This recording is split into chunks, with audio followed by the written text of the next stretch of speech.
I am truly honored to welcome our today's last session and an incredibly timely discussion on governance and leadership diversity for the sustainability of family businesses in the Gulf region.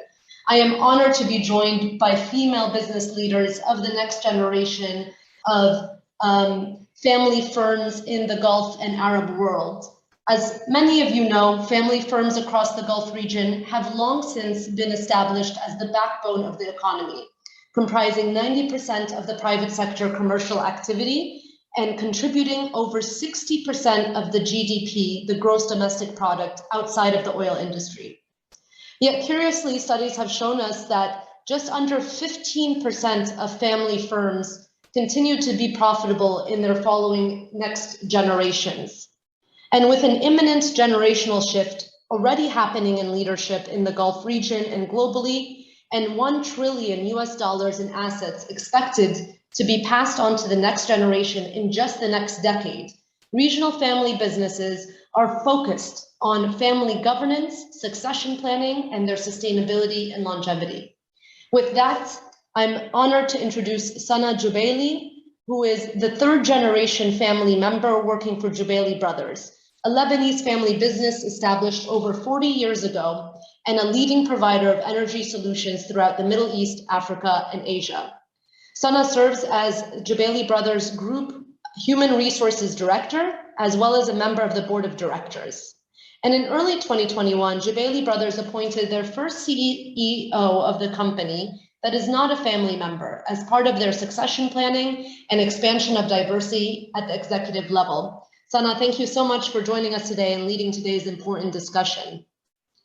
Joining Sana in this conversation is Noura Turki, the Vice President of Nesma Holding, a Saudi family conglomerate operating successfully over the last 40 years in a wide range of sectors, including construction, oil and gas, real estate, and hospitality and tourism across Saudi Arabia and the Middle East region.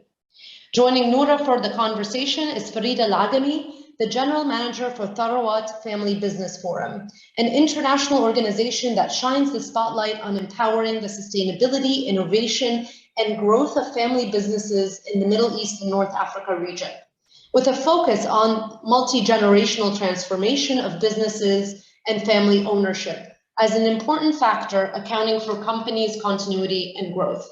Farida herself is a second-generation family business member and owner and serves as a director for her family's firms in Switzerland. Sana, over to you. Thank you, Rania, for the introduction. And I'm excited to be here today celebrating the Pearl's 10-year anniversary. Now, let's discuss governance in family businesses specifically. Tell me, Noura, what are the challenges of corporate governance in setting up a robust and timely family estate? Good afternoon, everyone. I would say that the starting point would be a challenge of being proactive rather than reactive. When you're in a family business and depending on your corporate setup, you might not be required by law to go the whole yards and implement the best practices. And actually, these best practices are not a tick-the-box exercise. They have shown that they really do add value to a business and to its growth and sustainability and preservation. And I think that would be maybe the biggest challenge is the vision and the commitment to actually implementing the best practices that are out there. Thank you, Noura. Yeah, I mean, these concepts are so important because, as Rania mentioned, families getting into the third generation and being successful are so limited. So with that, I want to take a step back with Farida, and I want to hear from your perspective, about the whole concept of governance. Thank you so much. First of all, let me tell you how honored I am to be here today. And I'd like to congratulate Pearl Initiative for reaching this important milestone. It's been a privilege for our organization to be a partner of the Pearl Initiative for a long time now. And, it's wonderful to see that these topics of governance, transparency, really have been carried forward so much by your organization. So thank you for all the important work that you do, Rania and your team. Thank you, Sana. Great to be here with you and Noura. It's such a complex question, right? I mean, family businesses, we have to always imagine. I was really, by the way, enjoying the previous session very much. I think there were some real nuggets of wisdom in there, and I was like, oh wait, I'm trying to take notes of all of them. But yeah, when we add to the complexity that has been discussed before, which is just governing a business, which in itself is complex enough, we now add this dimension of the family. And I've been now working with Tharawat for 13 years, and basically I've spoken to so many family businesses around the region, and we always come down to this question of the human side of governance, which is the hardest part, because we all know the technical part, we can get it down. That's not the problem. The problem is the human side of things. So in order to do that, I like to kind of break it down to the simple, very basic concept of governance, which in my mind is comprised of 3 elements. Governance in all its facets, in every human context, comes back as the first element being the vision of the governance, or what do we want to achieve, our expectation, right? Whether it's in a team and with that little team you need to achieve a certain milestone, or whether it's with your family and you want to organize your family business, you need to have that vision and you need to formulate that vision. The second point is the roles, and so we need to know, now we know where we want to go, we need to know who does what. It sounds very simple, but I can assure you it's far harder than we think. And the third part, that's the painful part, is accountability. So now that we know where we want to go, we know who does what, now we have to hold each other accountable. And so when you're in a corporate structure, that probably is feasible, right? You can do that with incentives and appraisals, etc. But I'd like everybody who's not from a family business to imagine that you have to do that with your brothers and sisters, with your uncles and aunts, with your father and mother. How do you do that? And I think to understand why governance is hard for family business, we can look at these 3 areas. The vision sometimes is missing. Sometimes the roles are not being assigned properly. And even if those 2 things are functioning, we sometimes fall short on accountability. So those are just my opening remarks. Thank you. Great, thank you, Farida. And just building on that point with the vision, and I think what Taya mentioned before about the importance of values is, as shareholders, everybody has to be on the same page. And like Rania mentioned, we recently brought in an outside CEO, a non-family member CEO, because there was the willingness and the commitment of everyone involved to continue to drive this organization to the next level, even if we had to give up and compromise on all levels, whether family members working in the business or the founders sitting at the board, bringing someone in to steer the ship. But that change and that diversity is difficult. And I'd like to hear from Noura, what does diversity look like for a family business? And what are some of governance strategies that can ensure diversity in leadership? I love hearing the theory, the academic side, the practical side in this conversation, because it really is somewhere amongst all of that. And in our case, I'm bringing in the practical experience, the actual running on the ground. When I joined our family business, my father, who was the founder, was the chairman and president, and the transition happened while I was around there in 2018. And so the succession and the challenges that we see are emerging as we go through. So I would say that the challenges when it comes to diversity, first of all, this word now is always associated with woman, bringing gender into the picture, but it's actually so much more than that. So Sana, you said for your family business, you brought in professional management. In the case of Nasma, we've always had professional management and a structure around growing the businesses with operating CEOs. What's interesting now in terms of bringing in that diversity under the framework of corporate governance is bringing in independence. And actually, that's been a challenge for our family to find people who we actually consider independent.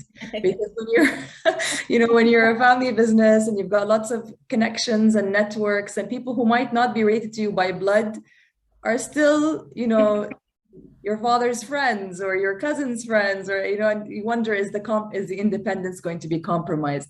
So it's an interesting exercise, and it's actually well worth it. It's the diversity of thought, of opinion, of experience, and bringing all of that together at the board level to better benefit the outcomes of your business.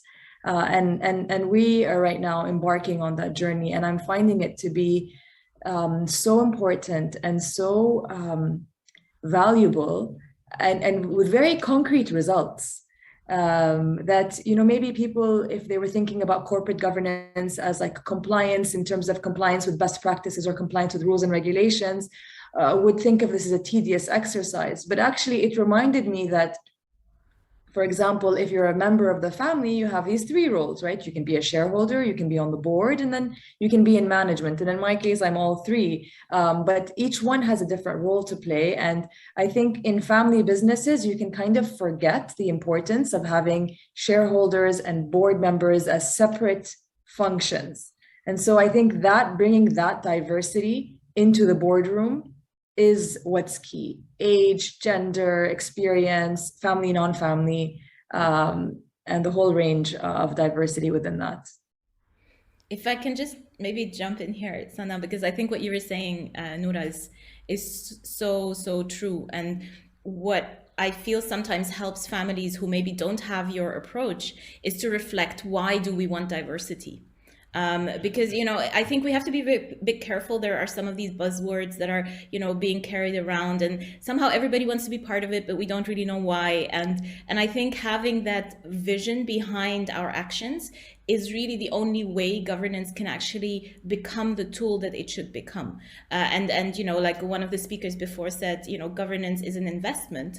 And yes, it will pay off, but I think it will only pay off if it's done with the right reasons. And I think we just need to acknowledge that diversity in the 21st century, diversity of leadership, is essential to tackle the complexity of the problems we're facing, right? The speed of change has increased. The amount of data we have to access to take one decision is huge, is exponentially growing every single day. We have stakeholders that we didn't have even 10 years ago. And we now see the connectiveness that we have through COVID across the globe that we can't even imagine how one, I mean, it's the butterfly effect to a certain extent, you know, personified. So I think, you know, building on what you said, it really helps when enterprises and business owners reflect on the why before the how, because that will really guide us when we have a problem down the line. Absolutely. And in our case, the why comes from where we are in our journey. So the first 40 years were all about growth. Yeah. And the growth was so exponential because we had an entrepreneurial founder who was in all the different sectors and was exploring all the opportunities, and in many cases went into new businesses out of a gut feeling and without the, you know, the due diligence and the business case studies and all of that. And I think reaching the 40-year milestone, along with the transition to the second generation, made us realize that, you know, with the founding, with our founder's support, with my father's support, that actually this is the right time for us to start looking at our internal controls and to start looking at, you know, defining our risk appetite and all the terms that we've been talking about in this conference all day, you know, all the stuff that goes under corporate governance, whether it's internal audit, whether it's compliance, whether it's ethics, whether it's risk. And I think we've had all of those things, but to really make the effort to bring them all together and make them put them in a framework, and recognizing that framework begins with preparing proper boards that can be forward looking, not only looking backwards at your financial results. And diversity is really important for that, especially when we're a diverse company. We're in so many different sectors, so we need the diversity in terms of people as well. Definitely, and I think a lot of family business kids can relate to what you're saying, Noura, about how before the founders relied on their gut feeling. But now, if any of the family members want to go open somewhere, you need a whole list and a detailed study about how this is going to 5-year plan. Well, what's interesting though is about bringing diversity, like you said, it's not always going to be easy because, you know, some family members will feel that there might not be the independence there.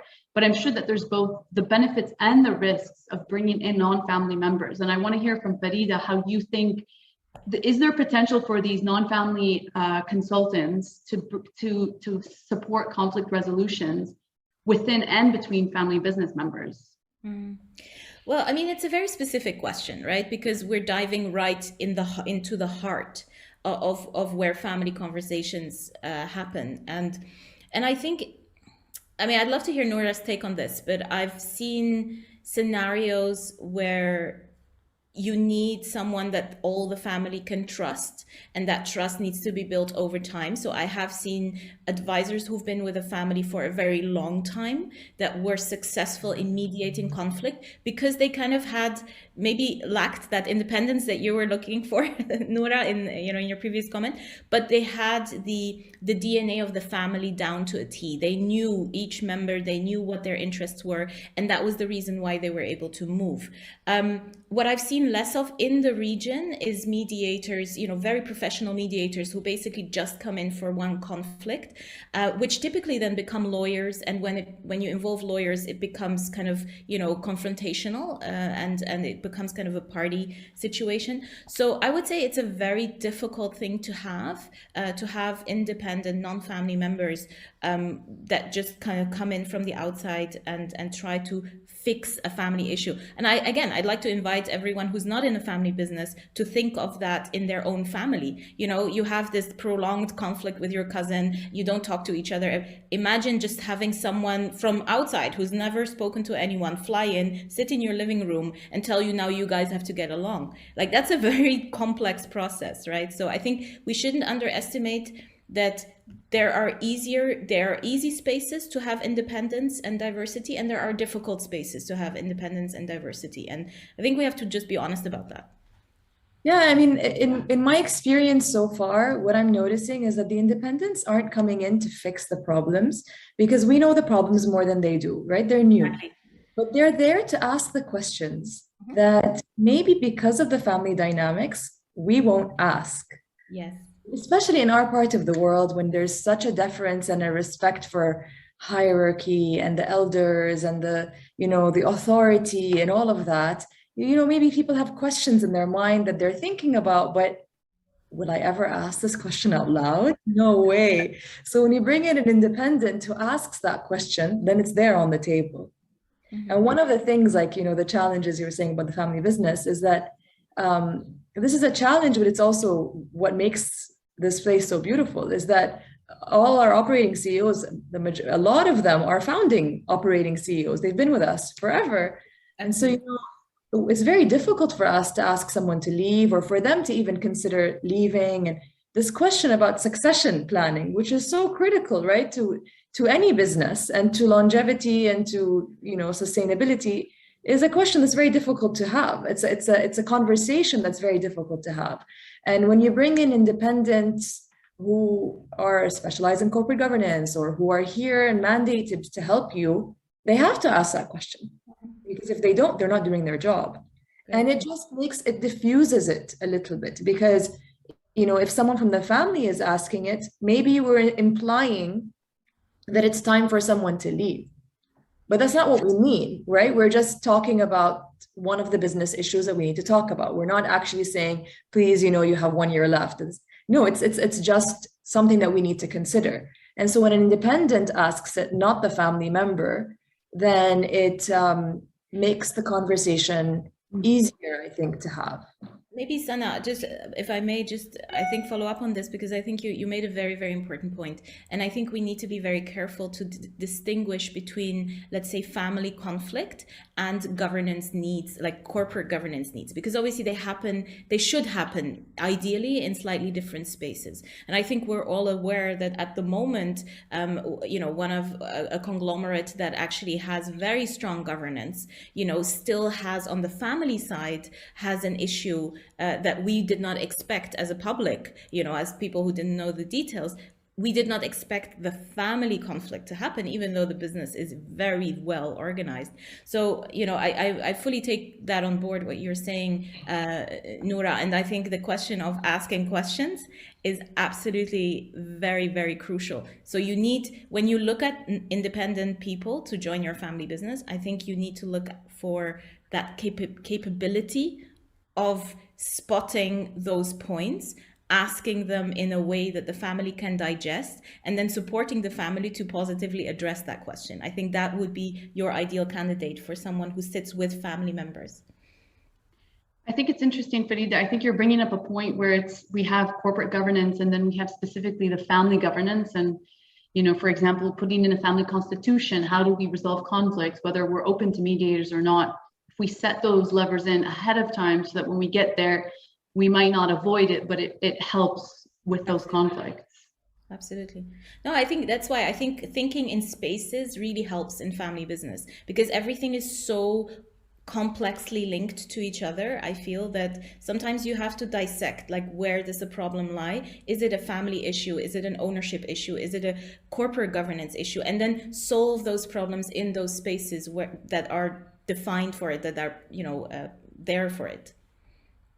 Yeah, absolutely. And I think also it depends a lot on the specifics of the family business in terms of how big the family is, what generation you're in, how old is the next generation. So, you know, I come from a family business on both sides. And on one side, it's the second generation, the founder moved on to a government role, is currently there as a shareholder, advising the second generation. It's very clean, very neat, you know. In his exit, he started seeing the forest for the trees, started guiding from the outside, there facilitating any transition issues. And then the next generation is way young, so, you know, you don't have to much deal with any of these issues. And on the other side, you know, we're in the third generation, like 8 siblings, you know, each sibling has 4 kids, you know, there's a lot more, there's so many more generations, there's so much more. And in that area, I'm seeing fantastic progress now in the establishment of a next generation committee. You know, and that's one way of getting the next generation understanding the business, coming into it, and then using the structures that are available within corporate governance to structure the conversation. So you agree beforehand. What are the decisions we're allowed to make?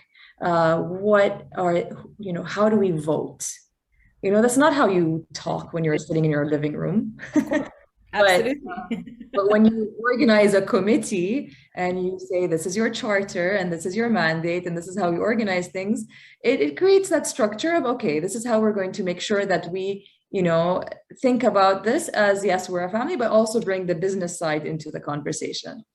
So there are some really good practices, and it really depends on, right, what you need in terms of your size and your setup and your scope. And Farida, have you seen in your experience that it's the next geners? Can they bring in some structure, and can they learn about governance and come to their fathers and say, hey, we should be doing this? Or does it really have to come from the older generation to bring in that structure and those guidelines? Because I know there's going to be a lot of people here, you know, they're new into their family business, or they're the next gen and they feel limited about their ability to make change. From your experience, what have you seen? Well, look, I mean, I've seen a couple of 100 family businesses over the last decade. And I would say that in a way, I've seen all of these and I've seen none of them, because they're all so different, right? Every family has different family dynamics. And that makes it so difficult to give you a conclusive answer to this question. But I would say that if I were to kind of generalize, we have quite a unique situation especially in the Gulf, I would say, because this generation of next gens have almost exclusively been educated, very highly educated, have been exposed to, you know, international best practice, come back to the family business with that in mind. And then one of two things happens. And that's kind of, I think, one of the observations I've made. One of two things happens. Either we come out with huge frustration because nothing they bring in really takes, and the older generation perhaps cannot understand, you know, why this is so important to this person, you know, because they haven't maybe spent a lot of time together in these 10 years of educational process. Or then they actually bring that to the table and it is being seen as an opportunity. And that's when they bring in change. But I would say that I can't give you percentages because it's very difficult, but I definitely see quite a high percentage of frustration. Because there is not always that dialogue. But what I have seen is that it invariably depends on the family culture that precedes the business.